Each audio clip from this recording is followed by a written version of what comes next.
There's always a better way to do what you're doing right now. So be grateful. Now they're just like, oh my gosh, there's so much more to do, right? And I was like, no, programmatic is where my heart is. Amen.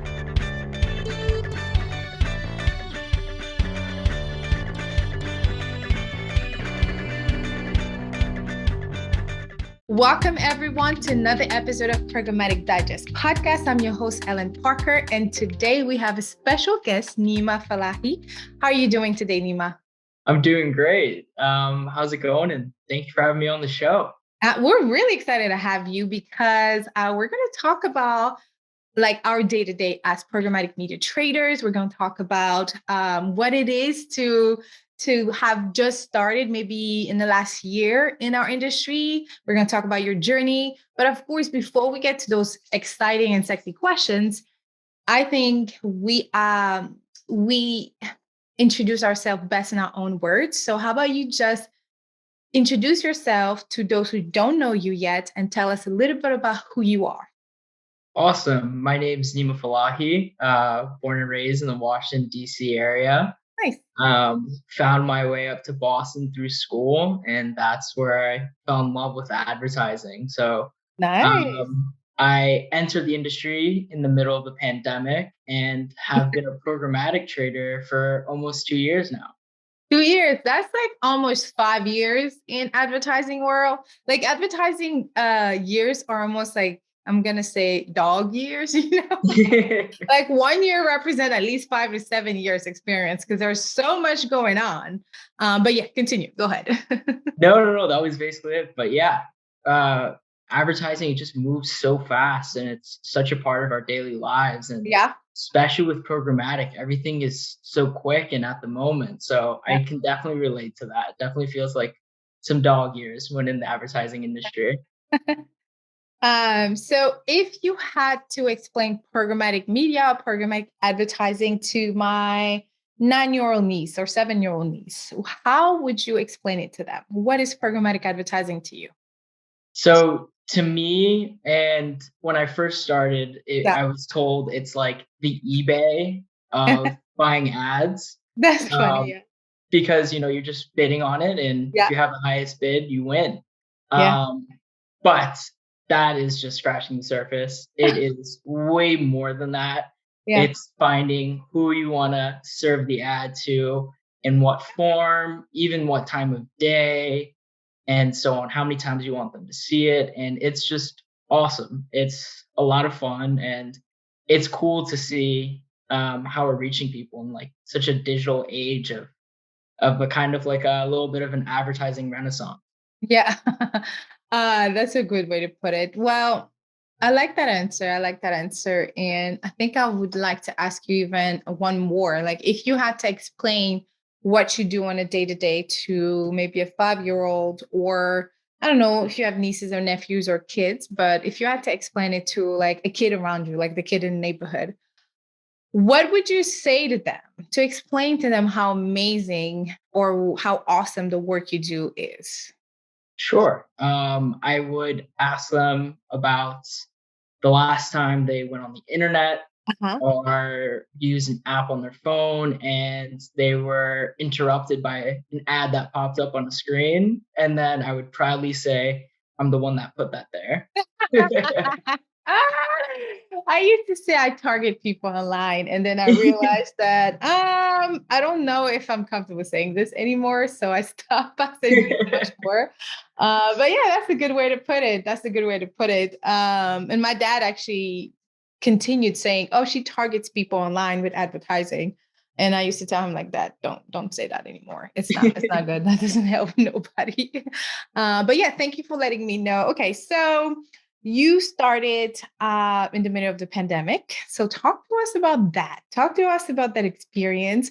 How did you even land in a programmatic advertising industry? Like, did you go to college for it? If you went to college, if not, like, how did you come across this industry? Because even though we're a $150 billion industry, I am realizing unless you've worked in it or know somebody that worked in it, it is not well known on the internet. Okay. So talk to us about how you got your feet wet. How did you get here? Okay, so I'm going to take the next 30 seconds to let you know about the reach and frequency, which is a course you has asked me for, okay? And I've spent a lot of time crafting every single lesson just for you. Why should you even consider? Hélène, I'm already pretty aware of what's going on in programmatic advertising. I love your podcast content. This is where I'm here.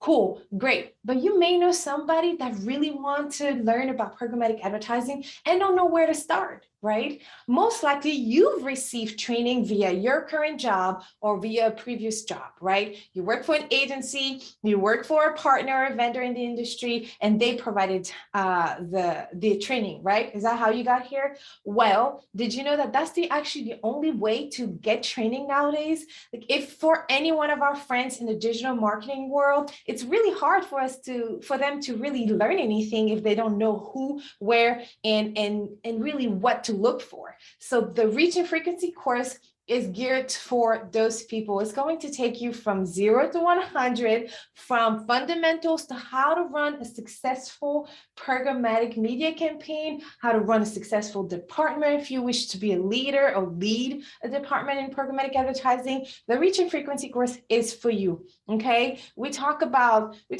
anything from fundamentals. We talk about anything from who are the key players in the industry. But the biggest thing is that I give you my recommendation, my feedback, my guides. I was a trader. I was a buyer for 8+ years, right? And I led teams of buyers. So I'm really, really, really good when it comes to running a programmatic advertising strategy, implementing, executing, optimizing, and reporting on, and then selling some more. So I'm really good at that. So yeah, you can probably get most of this training out there. Great.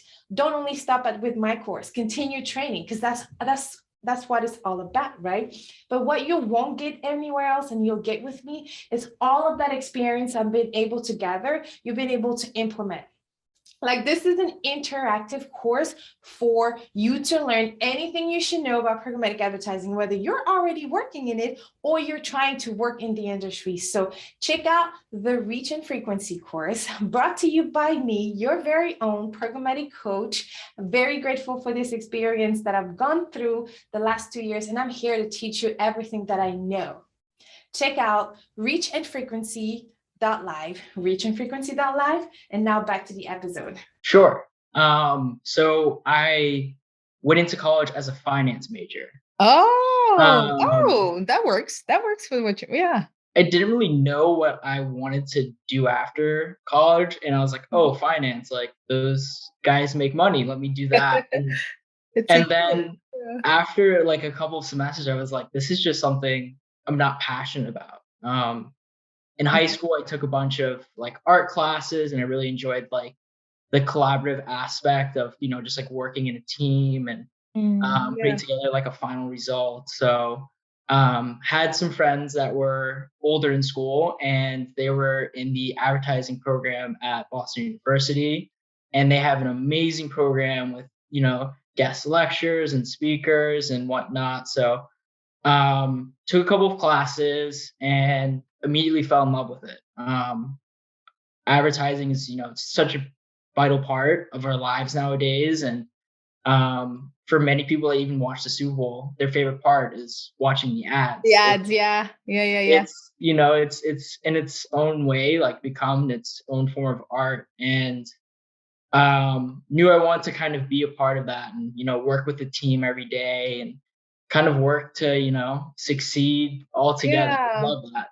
Grew up playing team sports my whole life, and didn't want to lose that team aspect, and sit in a cubicle. I want to be up and talking and moving around and, challenging myself. So, yeah.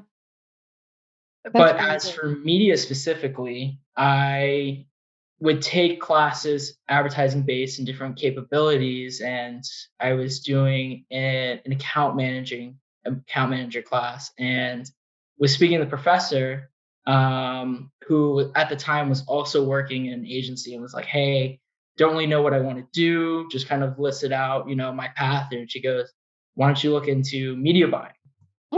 So summer 2019, I had an internship at an agency as an intern in media strategy, and Okay. immediately fell in love with agency life. You did? I Wow. did. I'm kidding. Maybe they made it seem a lot more casual than it is, and it probably did, but it was nice going into the office every day, Yeah. We didn't have assigned seats, but like the whole team would sit together and all day we're just bouncing ideas back and forth. And even as an intern, I felt really welcomed in that space and was like, this is what I want to do. I loved it. And coming out of, as I graduated college, COVID came about. So still kind of knew that, all right, like even though I won't have that in-person experience, I still, love advertising, love media buying. And I knew that programmatic was on the rise. Every class that I took, they're like, by 2025 or 2030, 95% of all ads are going to be purchased programmatically. I was like, if this is what I'm doing, like this is the space I need to be in. First of all, that's really cool that you learned that in college. I mean, when did I graduate college? I don't know, maybe 6 years ago. I feel like it'll be further out, maybe 8 years ago. I can't remember. And you're absolutely right. The only type of digital marketing what I learned was Facebook, and it was at its very, very, very infancy. Like, I hate the word infancy, but like infancy stage.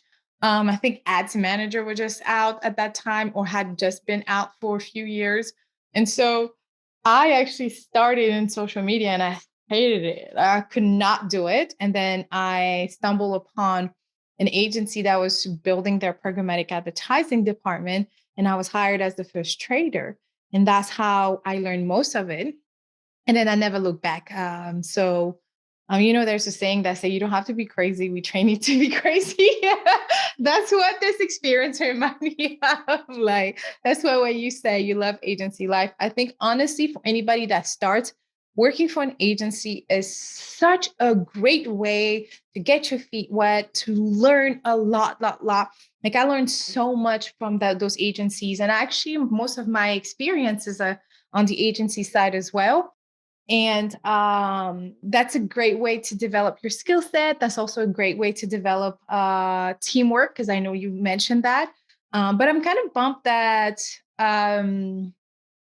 in the first couple of years of your career working for an agency, I would say like full time, you didn't get to have that in office experience, because I feel like that was really key for my growth, like being able to be in office.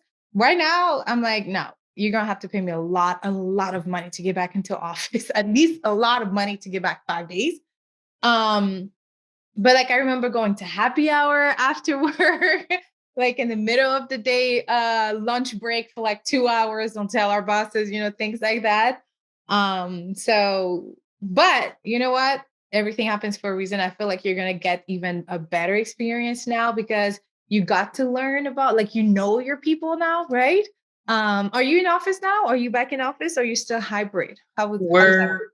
We're hybrid, but it's starting to roll. Like every time I go, there's more and more people there, which is awesome. Just because I'm so used to seeing like the little icon picture in the Zoom meeting, and then being able to see like an actual face. And oh my gosh, yeah. And then you realize, like, yo, you're actually taller than you look on your picture. You're like, yeah, well, it's a picture. But yeah, so thank you for sharing. I think that's pretty dope, because I do see a lot more college programs that are including advertising in their curriculum, but more on the digital advertising, talking about ad tech, even like the term ad tech. I've seen it sometime in their programs, in their curriculum. But that's really, really cool. So before we get to the next question about like the challenges and opportunities that come with growth working for an ad agency, what would you tell somebody that's listening right now that is considering a career move? Maybe they don't know anything about programmatic advertising, or maybe they've heard but don't know how to get started. Like, what would you tell them? What are some challenges you had to overcome that they probably should know now, just to help a sister out, like we say, or help a brother out?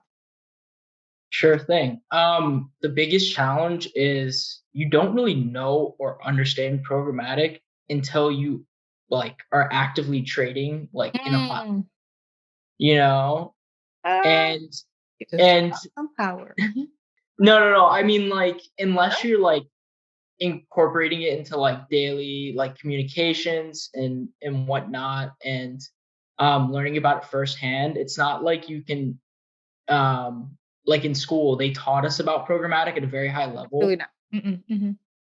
And now, like, there are wonderful classes on programmatic trading, but it's developing more and more. So coming out of school, I just kind of had like a rough understanding, and knew that like I kind of wanted to um, I wanted that agency life. I think agency is the best way to go for somebody in advertising in general out of school, or you don't really even nowadays, they have Google certifications, everything.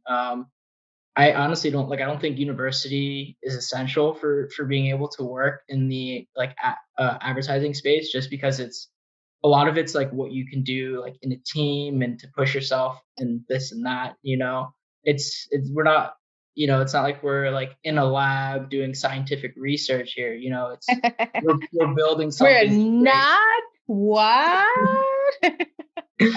You mean we're not magicians? No way. I add this on I make magic. I added it in my resume a few times in my career. Like, I make magic with data. I think this is great because you're right. A college degree may not. A college degree may not be needed to get started in programmatic advertising, which is also a great thing because now we get to have more people testing, right?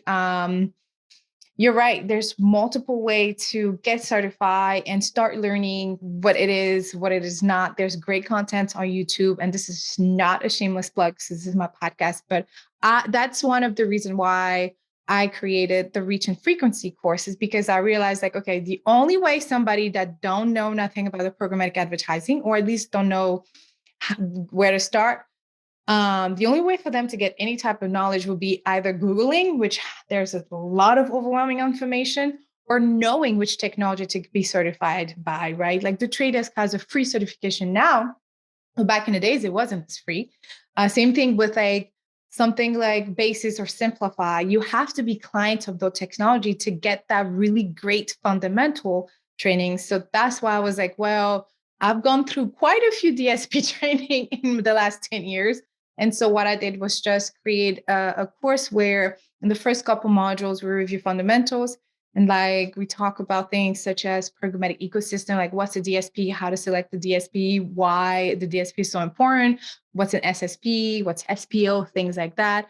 And then in the next couple of weeks, the last few modules coming out are going to talk about what you and I are going to talk about soon, which is how, like, what type of tactics, like how to carry from a day-to-day perspective and implement some of the knowledge, like execute on that knowledge. So I appreciate what you just said, because learning and self-development are big things for me. Like, I always wanted to learn more. I always wanted to go to conferences, but it's not something that as a trader you're incentivized to do.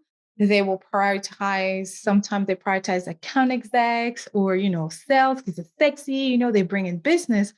But before we started recording, I said that like we're part of business retention.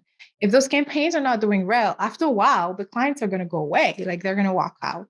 So we're just as important to the success of any agency, any brands, to make sure that we are taken care of and that we continue training beyond what we do.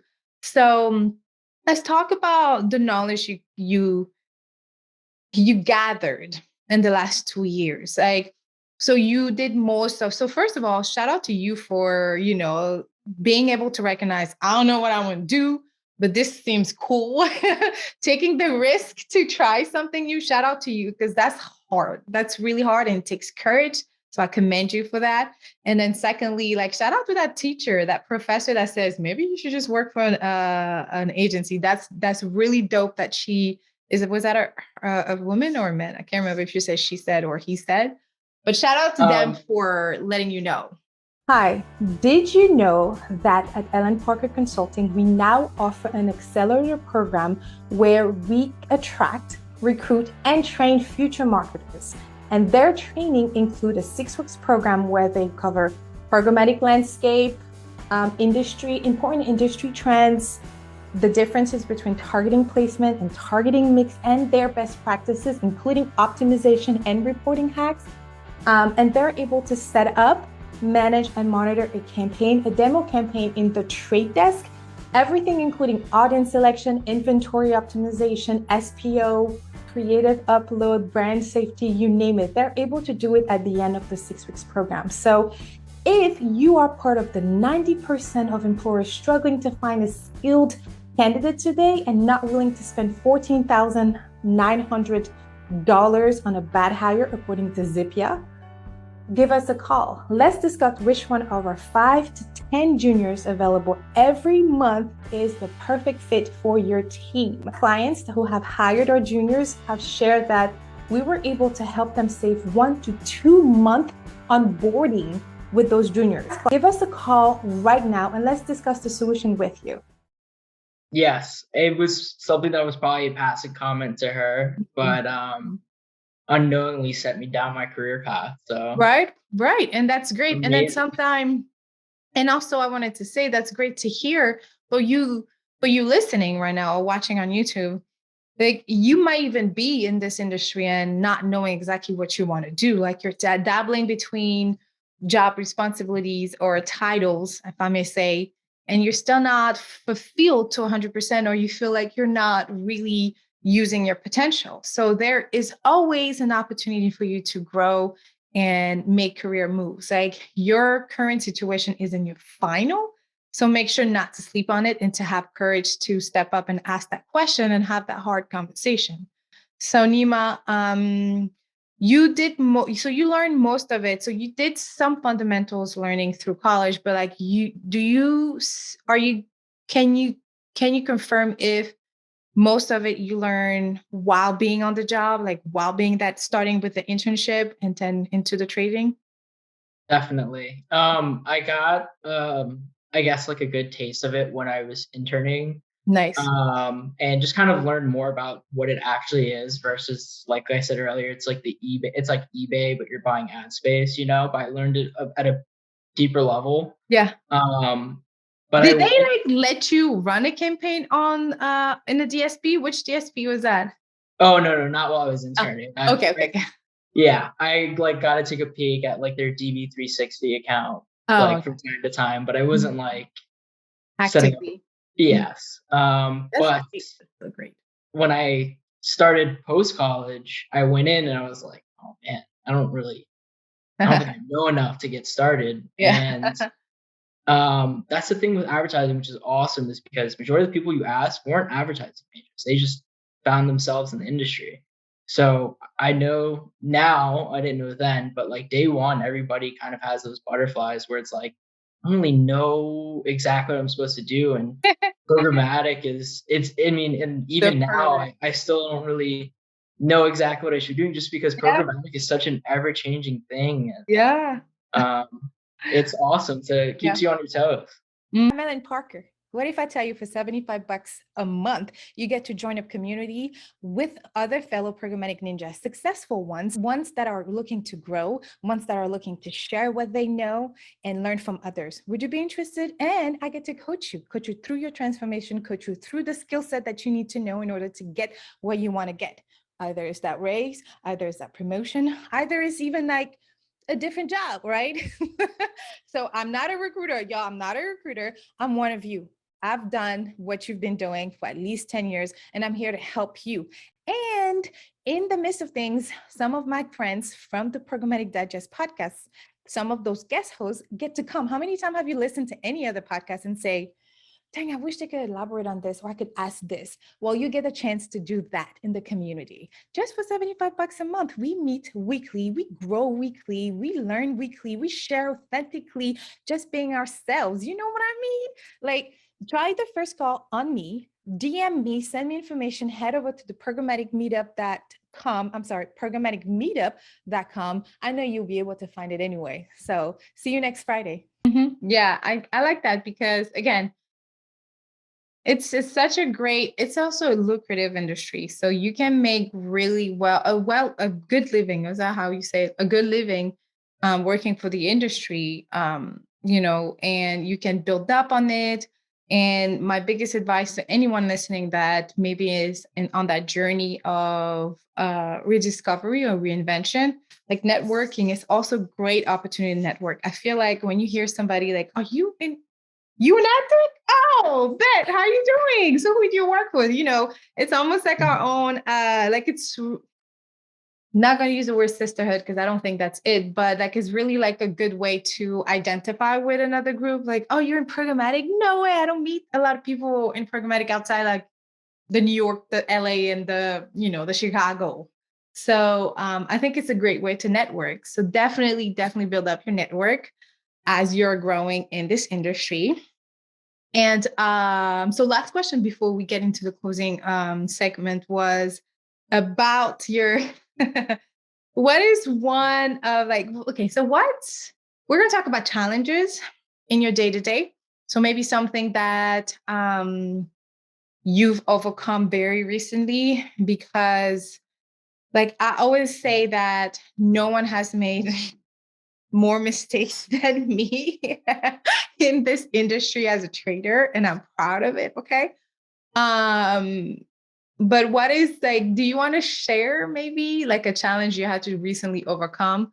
Like for instance, for me, it was something about forgetting to add budget for the following month. And so the campaign has not run for the first 5 days of the month, right? I've been in the industry for like 10 years, but there's still small mistakes that can happen that does not determine how intelligent you are or how expert you are. Sometimes it just means that, yo, you already know there is a QA checklist you have to do every so many, you know, days of a campaign, and you fell through, and this is what happened. So what is something you can broadly share with us to let somebody know that you're going to make some mistakes in this industry or in our day-to-day, but that's okay. Like you just got to learn from it and then implement X. What can you tell us? Yeah, I feel like what you just said is just like an ongoing challenge. It's just because there's so many different things that you can turn on and off, and so many different layers, the targeting. Yeah. And you know what you're doing when you go on the platform and you're setting it up. You know, sometimes you don't have enough coffee, you just forget one box to check, and yeah, next thing you know, that's funny. And you're like, I'm bidding on what? I never checked this SSP. What the heck happened? Like, wait a second, my CPM is 25. I meant to do 2.5 here. Ooh. Or when you're running an OTT campaign and your CPM is like $10 and you're like, I don't think there's something right here. yeah, great times. Anyway, go on. No, that's why I love the team aspect, because we're all kind of queuing in different waves and stuff. So if I forget something, you know, my team's got my back and vice versa. So that's what I love about it. Okay. If we had to stop the podcast right now, what are 3 things you want every listeners to remember from our conversation? One thing is you can't be in control of everything. You can set up your campaign perfectly, and sometimes, you know, it just doesn't connect as well as you hope. You can put in all the time researching and planning, and but it could also go vice versa. It could go way better than you want. It's the fun part about programmatic is we're always just kind of pushing the limits and trying to grow and learn. And then another thing I would say is like, don't worry about knowing everything all the time. Because I keep saying it, I learn something every single day. I'm in platform or planning or trying to optimize and whatnot. And like every time I like learn something new, even though it's like something that I've kind of been doing for like over a year, I'm like, all right, like that's what I learned today. So it's like taking like the challenges head on and like celebrating the small wins, even if you like learn how to optimize slightly different than what you've been doing, but you've been seeing great results after it. That is so great. Thank you for saying that, because I think we don't celebrate the small wins enough. So make sure to, so I'm going to recap what you just said. So control, make sure you loosen up control a little bit, because you're every day, every single day you learn something new in the platform, learn something new from an industry perspective.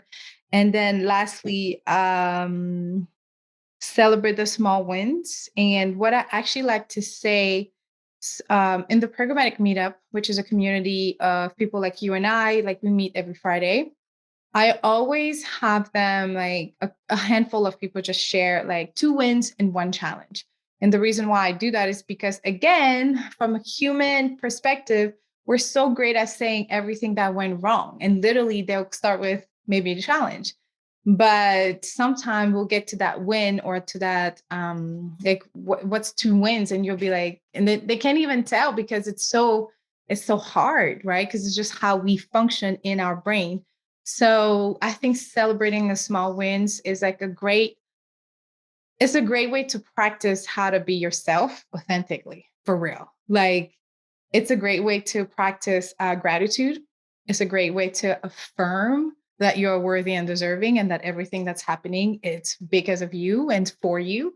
And so appreciate this, definitely appreciate this. So let's get into the closing segment, where I like to ask a couple of fun questions. So first, let's ask you, what are 2 wins and a challenge you just maybe went in the last month? And I also like to say that our jobs are literally from a start to end, and after that it's personal. So if you want to share a personal win too, feel free to do that. So it's not only professional wins. So how about you tell us 2 wins and a challenge? Sure. It was easier to talk about celebrating the wins, but now that I have to, I gotta think a little bit more. It's always like that. Don't even worry about it. Like most people, if somebody's listening right now and you can tell me 2 small wins like this and an opportunity, well, a challenge, you've been practicing your affirmation, or something really great just happened, which is great for you. But think about it. Just try to see, is there something you did that maybe impacted someone else's life to better? Like, did you help a team member just by allowing them to vent, or just by showing them this easy thing you thought was so easy, but to them was like, whoa, thanks, Nima? Definitely. I've been around long enough where I'm starting to teach others that are coming into the industry. And recently I've been helping teach some things to like new team members. And then like, that's cool. A couple days later, I see them just doing it perfectly. I mean, they're awesome people and they're doing great stuff, but it makes me feel good that like I like helped guide them to do that. That's dope. That's dope. It's, and that, I mean, it all goes back to the team aspect. Like if they're doing well, you know, we're all doing well, and exactly, you know, that's all that matters. And I mean, you could also say like it's just like that was 1 win. What's the that second was 1 win? Yeah. I have follow-up questions to help like someone in the community, for instance, that may stumble. And sometimes I ask them like, hey, did you get to move your body today? Did you get to go on a walk? Did you get to hug your pet? Did you get to work out? Or do you have plans later on?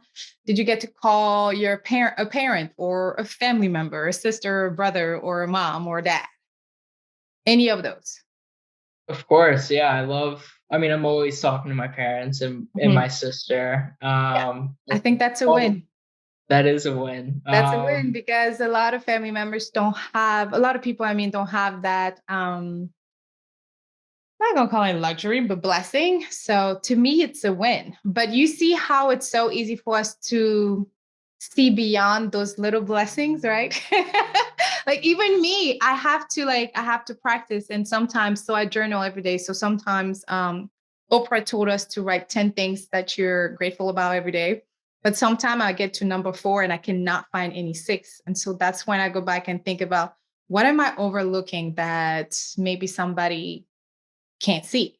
And so that's when I'll be like, oh, well, Jade came in the office and she was playing like a good girl. And at some point she came to me and just said, Mama, and I think she said, I love you. And then she kissed me and then she kept going. And I'm like, that's a win. My baby loves me. Yes. So I commend you for trying and sticking with it during this exercise. So, okay. So tell us one fun fact about yourself then. Sure. One fun fact about myself. Mm-hmm. Can be anything. Don't have to be professional only. Anything. I'm trying to think of something that's really cool for the podcast.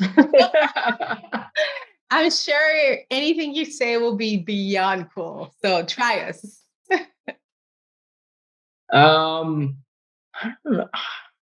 Something really cool about myself. Do you speak another language? I kind of do. I guess I would say like I have like basic speaking level of Spanish and Farsi. I'm Persian. Oh, Farsi. Oh, very proud of that. So it's nice. That's something that I did in college and got to learn and speak to family. And yes, that's really cool. So how I guess is the food? Do you know how to cook some of your food? I'm really good at making the rice because I have a really nice rice cooker. Okay. And I've gotten it where you make like the rice like a little crispy on the edges and so good. See, that's really cool. Yeah, that's really dope. Yeah, I've only had Persian food maybe a handful of time. I honestly don't know where to find Persian food in Raleigh. Usually when I get it is when I'm traveling like to a bigger city. I'm not saying there's none here, but I haven't actively looked for it. But yeah, their food is really good. It's really good. It's so freaking good. Like it's amazing. All right, cool. Thank you so much for joining us on the podcast. I know I kind of alluded to that question earlier, but again, if you had to tell yourself one thing from start that you wish you knew 2 years ago when you first started, what would that be? Like, what would you tell your younger self or your freshman self, one thing that you wish you knew then that you may know now? Push yourself to be uncomfortable and be honest with yourself during that. A lot of times like we'll do stuff just because we think we're supposed to and this and that. And it's good when you're uncomfortable, especially when you're at a young age and you're able to kind of grow and learn and all of that. So like be uncomfortable because like that's the only way to really learn about yourself and like push yourself to become, I guess, like the you that you want to be, but in a good way. Not saying like the you that yourself is right now isn't amazing, but that's good. That's really good. That's really good. Trust yourself to be uncomfortable. And that's really good. Like we could not end the podcast any better than this. Thank you, Nima, for dropping by. This was so amazing. We've learned so much. We hope to hear from you very, very soon. We'll have you back on the podcast. But in the meantime, how can somebody just reach out to you or get in contact with you? Because you're just amazing and thebomb.com. Sure thing. Not as active on social media as I like, but I am on LinkedIn. I don't post a lot, but if you connect with me, happy to have a conversation. Set up time for a cup of coffee, even if it's via Zoom. And happy to connect with anybody. And Yeah. That's great. We'll have Nima's information in the show notes right below this video or in the podcast description information, and it'll be everywhere on our social media. So thank you to you listening to us or watching us on YouTube. Thank you, Nima, for dropping by. You have been amazing, and see you next week, everyone.